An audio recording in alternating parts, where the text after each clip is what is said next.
Então vamos lá, então pessoal, continuando aqui então, módulo 2, noções, normas gerais de circulação e conduta, legislação de trânsito, vídeo número 9, tá? Vamos continuar então com nossos artigos aqui previstos na nossa normas gerais de circulação e conduta. Agora vamos falar um pouco aí do cinto de segurança, tá? Então o artigo 64, 65 aí, ele vai trabalhar bastante com essa questão. Então a gente vai trabalhar um pouquinho aqui com a norma gerais de com cinto de segurança, mas o artigo 64 não fala sobre cinto de segurança, ele fala sobre outra coisa aqui. Artigo 64.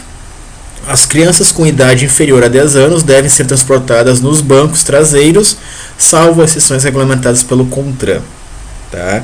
Então ele não fala especificamente do cinto de segurança, mas o CONTRAN regulamentou várias coisinhas aí que a gente vai trabalhar bastante. Então primeiramente aqui, o que a gente vê normalmente é a situação, né?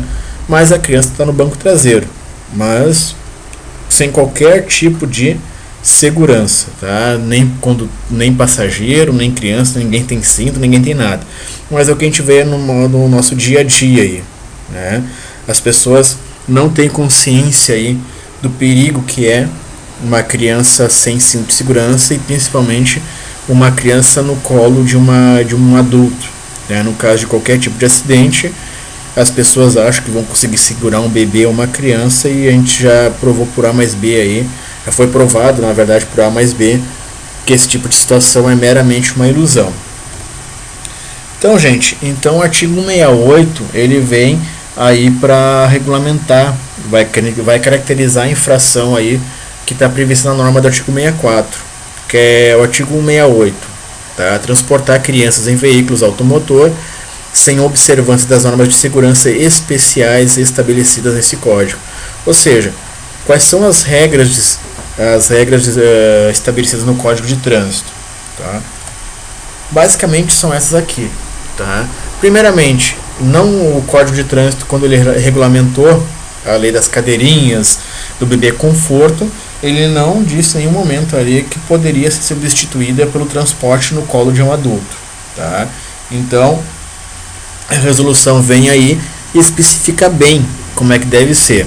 No caso, eu vou falar da resolução, tá?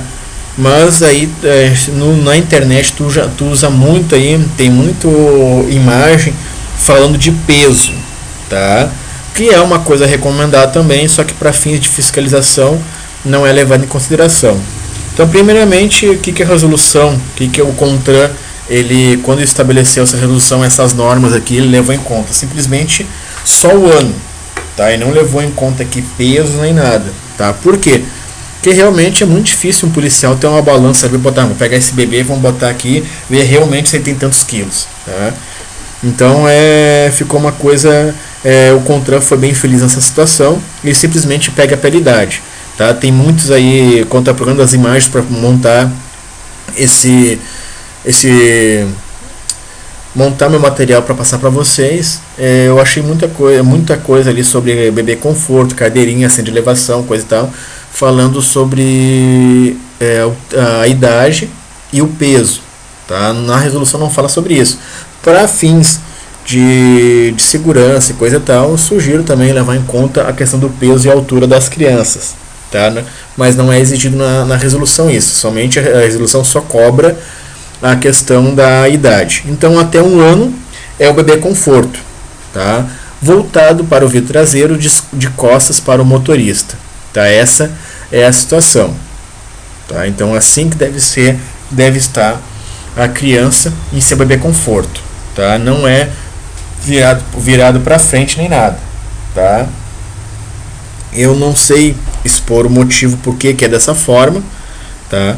Mas provavelmente existiu um estudo técnico aí, tá?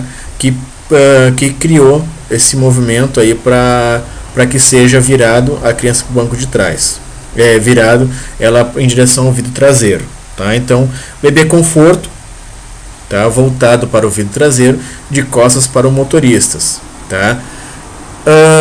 Existe uma situação que fala que esse bebê conforto ele pode ir no banco da frente, que a gente vai falar daqui a pouco, certo?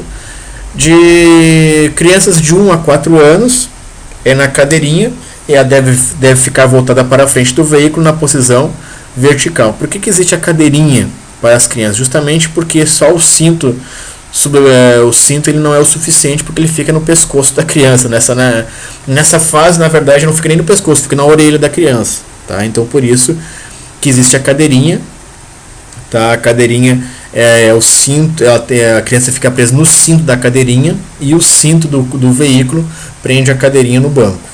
Tá? Existe alguns veículos aí que já tem um sistema aí que a cadeirinha conecta diretamente no veículo, certo? E de 4 a 7 anos e meio, na verdade, a legislação fala do assento de elevação ou booster, tá?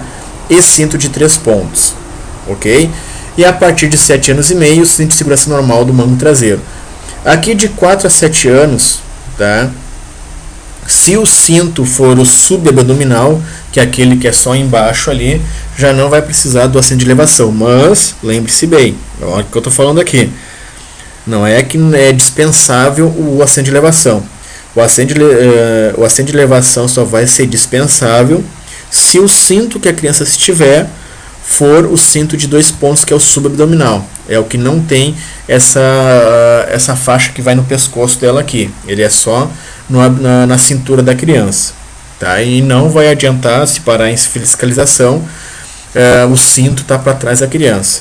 Tá? Ele é considerado aí infração de trânsito. Tá? Mas se o veículo for dotado de cinto subabdominal e a criança estiver nele, sem problema nenhum, a partir de 4 anos a 7 anos e meio. Tá? E já a partir dos 7 anos e meio, cinto de segurança normal no banco traseiro, sem problema nenhum. Ok?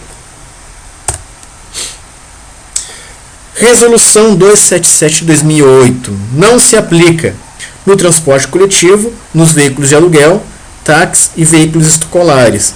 Os veículos com peso bruto total acima de 3.500 kg e o transporte de criança menor de 10 anos poderá ser realizado no banco dianteiro nas seguintes situações: se o veículo só tiver este banco, ou a quantidade de crianças nessa faixa etária exceder a lotação do banco traseiro, e os bancos traseiros ter somente cinto de 2 pontos. Ou seja, vamos por partes aqui.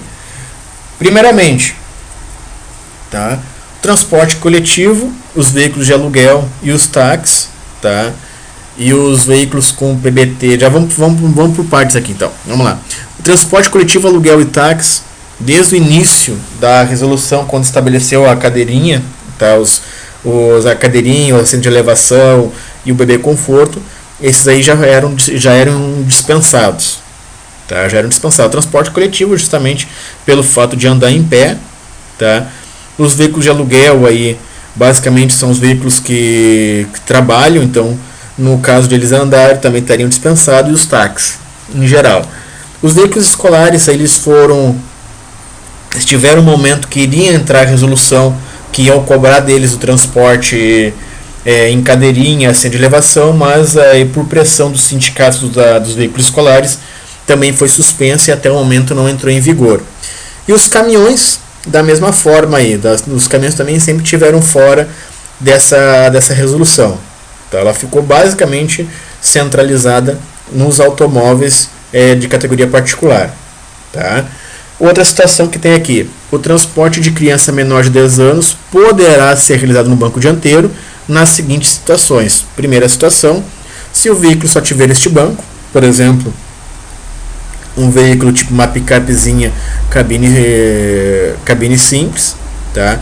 A quantidade de crianças nessa faixa etária exceder a lotação do banco traseiro, ou, aí, em último caso, que foi que eu falei da questão ali do bebê conforto, do assento de elevação, se o banco traseiro ter somente cinto de 2 pontos. Tá? Então, por exemplo, ali, o bebê conforto, normalmente toda a amarração dele é pensado num cinto de 3 pontos. Tá? E o cinto de 3 pontos, se não me engano, desde 99, ele é obrigatório nos veículos da frente, nos bancos dianteiros, e nos bancos traseiros aí foi mais à frente. Então tem alguns veículos ainda, alguns modelos, que no banco traseiro só tem o cinto de 2 pontos. Tá?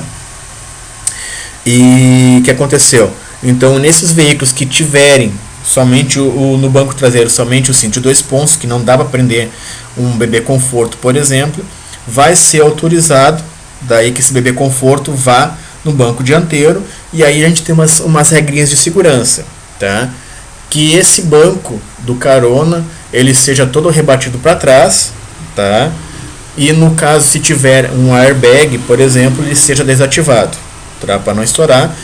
E a criança tem que estar no mesmo molde, bebê conforto, tem que estar a criança voltada para o vidro traseiro, tá? E no assento e na cadeirinha a mesma situação, então vai estar amarrado ali no cinto de 3 pontos, tá? E também preferencialmente o airbag também está desabilitado, certo? Mas se o veículo banco traseiro tiver pelo menos um cinto que seja 3 pontos, dessa criança vai ter que ir no banco traseiro, tá? Com seu respectivo equipamento, certo? Foi isso que aconteceu aí. Então sobre crianças é isso aí, gente, tá? Então o bebê conforto, a cadeirinha e o assento de elevação, e depois por si só a criança mesmo, ok? Artigo 65. É obrigatório o uso de cinto de segurança para o condutor e passageiros em todas as vias do território nacional, salvo em situações regulamentadas pelo CONTRAN. Artigo 67. É deixar o condutor ou passageiro de usar o cinto de segurança conforme previsto no artigo 65, que era esse que a gente está falando aí, tá? A resolução 278 ela proíbe a utilização de dispositivos que travem, afrouxem ou modifiquem o funcionamento do cinto de segurança. O que era isso? Tá? Normalmente era usado por mulheres, tá? Que colocavam pode ser, vamos botar assim, grampos, prendedores, para deixar o cinto mais solto, porque ele ficava bem, como é o cinto de 3 pontos, ele fica bem em cima de um seio da mulher, então ele ficava apertando ali tudo e ficava incomodando. Então muitas mulheres utilizavam um cinto frouxo assim, botavam esse dispositivo para afrouxar, para ficar mais cômodo para elas, tá? Mas é proibido. E outra situação, esse exemplo aqui é bem clássico, como deve ser o cinto de segurança dentro de um veículo. Normalmente, tá?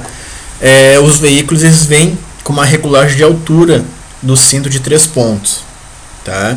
Então esse cinto de 3 pontos ele é ajustável e ele deve ficar sobre o ombro da pessoa, tá? E não sobre a orelha nem sobre o pescoço, tá?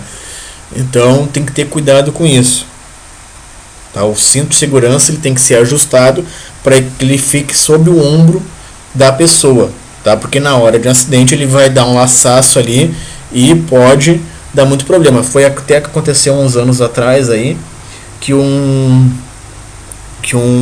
atacante de um time de futebol, ele estava dormindo, ele colocou o cinto, né, mas ele estava dormindo, ele rebateu o banco para trás para ficar dormindo, né, deitou um pouco o banco e o cinto ficou no pescoço dele e deu um acidente, né, e ele acabou morrendo estrangulado pelo cinto, tá? Foi o caso, se eu não me engano, do atacante Denner, que era da Portuguesa, que ele morreu nesse acidente justamente por isso, tá? Então o cinto de segurança ficou bem no pescoço dele e na hora do acidente houve estrangulamento, tá? Então aí essa foto ilustra bem como é que deve ficar o cinto, principalmente na parte de 3 pontos, na parte de cima ali. Ele deve ser ajustado para ficar no ombro dos passageiros e do condutor.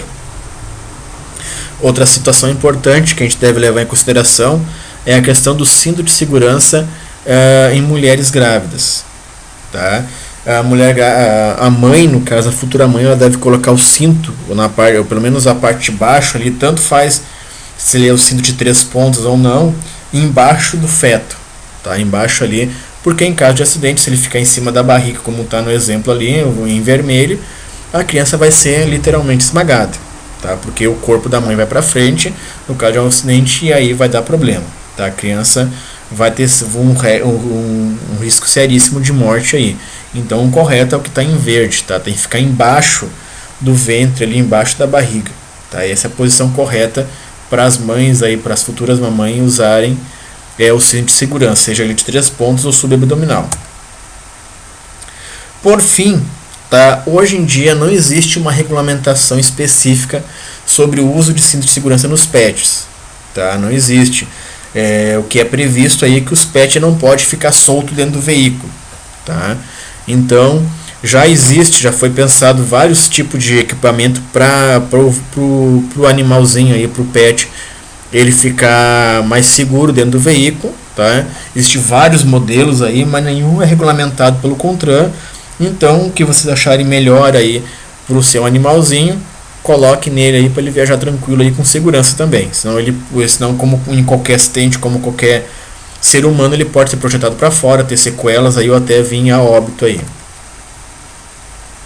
Certo, pessoal? Então, artigo 65, 64 e 65, a gente falou bastante sobre cinto de segurança. Então, vamos para o artigo 67. Tá? O 67 a gente vai falar aqui sobre rachas e eventos em via pública. Tá? O artigo 67, então, diz o seguinte: as provas ou competições desportivas, inclusive seus ensaios, em via aberta de circulação, só poderão ser realizadas mediante prévia permissão da autoridade de trânsito com circunscrição sobre a via e dependerão de, inciso 1º, a autorização expressa da respectiva confederação desportiva ou de entidades estaduais a ela afiliadas. Inciso 2º, calção, fiança para cobrir possíveis danos materiais à via. Inciso 3º, contrato de seguro contra riscos e acidentes em favor de terceiros. Inciso 4º, prévio recolhimento do valor correspondente aos custos operacionais em que o órgão ou entidade permissionária incorrerá. E parágrafo único, a autoridade com circunscrição sobre a via arbitrará os valores mínimos da calção ou fiança do contrato de seguro. Bom, aqui no Brasil a gente não tem muito costume aí de ter provas aí em vias aí, né? As provas que a gente está imaginando, porque na verdade existem muitas competições aí de atletismo, de maratonas, né? Por exemplo, a mais famosa é a de São Paulo, que é a maratona de São Silvestre, a corrida de São Silvestre, né? Então, de certa forma aí existe toda uma preparação, toda uma mudança no trânsito naquela cidade. Então, aqui o artigo 67 regula esse tipo de uso do espaço público, tá? Então, então tudo é pensado, tudo é feito para que as competições aí tenham o maior grau possível de segurança. Nós tivemos aí também nas Olimpíadas, né? Existe também no Paraná, se não me engano, uma prova ciclística, tá? Ela é também autorizada pela Confederação de ciclismo, então existe todo, para te fazer um evento, né, em via pública, tem toda uma preparação, tem que ter toda uma série de documentação, de seguros para evitar aí problemas futuros aí, certo? Deixa eu ver outro evento aí. Em Mônaco, a famosa prova de Fórmula 1 em Mônaco, né, ela é toda feita em vias urbanas, né, em vias da cidade. Então, dá para ter uma ideia que esse tipo de prova de competição pode ocorrer também em vias urbanas, em vias abertas à circulação, que nesse período, nesse espaço que tiver feita a competição, deverão ser fechados, obviamente. Tá? Parágrafo único, a autoridade com circunscrição sobre a via arbitrará os valores mínimos da calção ou fiança e de contrato de seguro. Tá? Pois bem, vamos lá então. O que diz aí o artigo 173? Disputar corrida, tá? E o artigo 174 é a questão da promoção, tá, de competição, eventos, organização, exibição, demonstração de perícia, manobra de veículo ou deles participar como condutor, sem permissão da autoridade de trânsito, com circunscrição sobre a via. Então, primeiramente, o artigo 173 é disputar o racha, né, o famoso racha. O artigo 174 nós temos aí o promotor, aquela pessoa que organiza via as corridas clandestinas, aquela coisa toda, né, que tu vê muito no Discovery Turbo, essas coisas todas, né, a promoção do evento. E artigo 175 é utilizar este veículo para demonstrar ou exibir manobra perigosa mediante arrancada brusca, derrapagem ou frenagem, com deslizamento ou arrastamento de pneus. Tá? Então esses três artigos aí, eles tratam justamente da questão do racha, da promoção do evento, via redes sociais, por exemplo, né? E utilizar o veículo para fazer manobras. Então o cara não está ali para fazer racha, simplesmente ele quer fazer, sei lá o que, rodar o veículo, capotar, sei lá, queimar pneus, né, derrapagem de pneus, frenagem, essas coisas todas, tá? Então nós temos aí esses artigos que eles são crimes de trânsito também, que não eram previstos no antigo código. Nesse aqui também, nesse código também já é caracterizado como crime, né? E aí a gente tem os exemplos aí do que pode ser. O artigo 173, então, aí é o racha, obviamente, né, sem qualquer tipo de proteção. Várias pessoas já morreram aí assistindo esse tipo de competição. Nós temos aí as perícias aí, né, em local, vamos botar assim, em local aberto de circulação, né, as vias abertas de circulação, e entre outros aí. Na questão da promoção, obviamente, é que tem que ter, a gente não flagrou nenhuma coisa aí nas redes sociais, tá? Mas normalmente o artigo 174 ali é o cara que promove o evento. Então o cara que promove o evento ali, ele vai estar incumbindo naquele artigo 174 e também no crime, tá? Então nós vamos ter aí o crime de trânsito, artigo 308, participar na direção de veículo automotor em via pública, de corrida, disputa ou competição automobilística, ou ainda de exibição, demonstração de perícia em manobra de veículo automotor, não autorizado pela autoridade competente em situação de risco à incolumidade pública ou privada, tá? Então essas aí são as infrações previstas aí no artigo 6, que nos artigos 173, 174, 175 e o artigo 308, que a gente viu aí como crime de trânsito, que eles estão em consonância com a norma prevista no artigo 67 das normas gerais de circulação e conduta. Certo, pessoal? Então, com o artigo 67, a gente encerra aqui as normas gerais de circulação e conduta, tá? E nós vamos aí para o capítulo 4. São os capítulos 4 e... deixa eu ver agora, o 4 e o 5º, né? Vamos pro capítulo 4, 5º e 6º, que são capítulos bem pequenininhos aí, que vamos colocar junto com a norma gerais de circulação e conduta, tá? Dentro desse módulo 2 aí, vamos tratar rapidamente deles aí, que é bem tranquilinho também. Então a gente vai falar um pouquinho aí do capítulo 4, tá? Que é dos pedestres e condutores de veículos não motorizados, que a gente já falou ali um pouquinho do artigo 68, depois do cidadão, e o capítulo 6 aí, que eu não botei sobre o que é a educação para o trânsito, esqueci de colocar aí, tá? Mas a gente vai falar sobre esses três capítulos aí rapidamente, que é uma coisa bem rápida mesmo, não tem muito o que falar. Artigo 68, tá? Uma coisa, a gente botou antes de começar, tem o capítulo 3A, que ele fala sobre o tempo de direção dos motoristas profissionais. Eu não vou falar isso aqui agora, porque isso aqui ele faz parte, vamos botar assim, faz parte de um estudo mais avançado do Código de Trânsito, e a gente vai trabalhar bastante isso aí quando a gente for analisar disco tacógrafo, disco diagrama, né? E aí a gente vai trabalhar bastante sobre análise de tempo de direção aí dos motoristas profissionais. Tá? Então, capítulo 4 dos pedestres e condutores de veículos não motorizados. Artigo 68, a gente tinha lido anteriormente, mas é o seguinte, vamos repetir. É assegurada ao pedestre a utilização dos passeios ou passagens apropriadas das vias urbanas e dos acostamentos das vias rurais para a circulação, podendo a autoridade competente permitir a utilização da parte acostada para outros fins, desde que não seja prejudicial ao fluxo de pedestres. Então, a gente já tinha lido na parte do ciclista ali, né, o parágrafo 1º, o ciclista desmontado empurrando a bicicleta equipara-se ao pedestres em direitos e deveres. Então, esse caso aqui são ciclistas pedestres, certo? Nas áreas urbanas, quando não houver passeios ou quando não for possível a utilização destes, a circulação de pedestres na pista de rolamento será feita com prioridade sobre os veículos, da mesma forma que foi tratada a bicicleta. Aqui a gente está falando dos pedestres, pelos bordos da pista, em fila única, exceto em locais proibidos pela sinalização e nas situações em que a segurança ficar comprometida.